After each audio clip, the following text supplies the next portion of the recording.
fa mbola itoy rahampitso moa izany hetsika fanomezana raha maimaim-poana izay karakarain'ny BFVSG izany.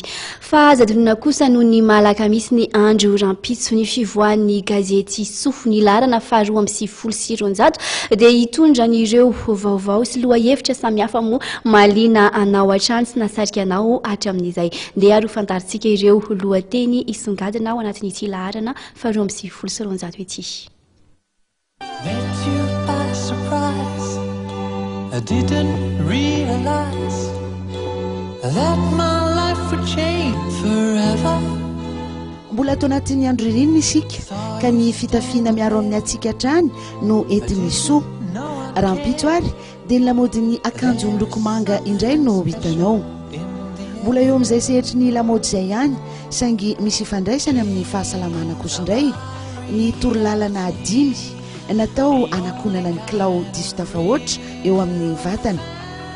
Efa miresaka fahasalamana ihany natao anampy ianao izay maniry ny ankahitena kosa ny fofokanina sasatsasany izay ho fantarinao atao anatin'ity laharana ity ihany koa. Ny fomba maro samihafa azo ampiasana ny mayonnaise no entin'ny gazety soa ihany koa. Lehilahy aho ary tsy mora ny mizaka izany.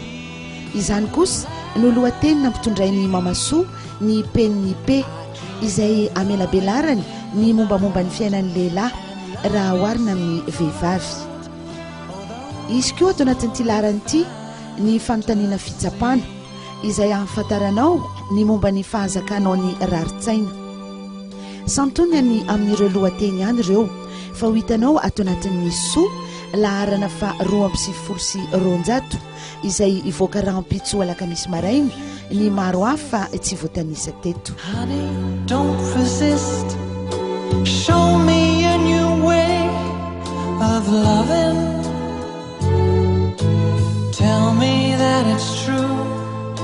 Show me what to do. Dia tao anatiny ny fampahafantarana iray ihany koa moa no amaranana indray manakatona n'izao fampahalalam-baovao izao amin'ny ity takarivany alarobia ity.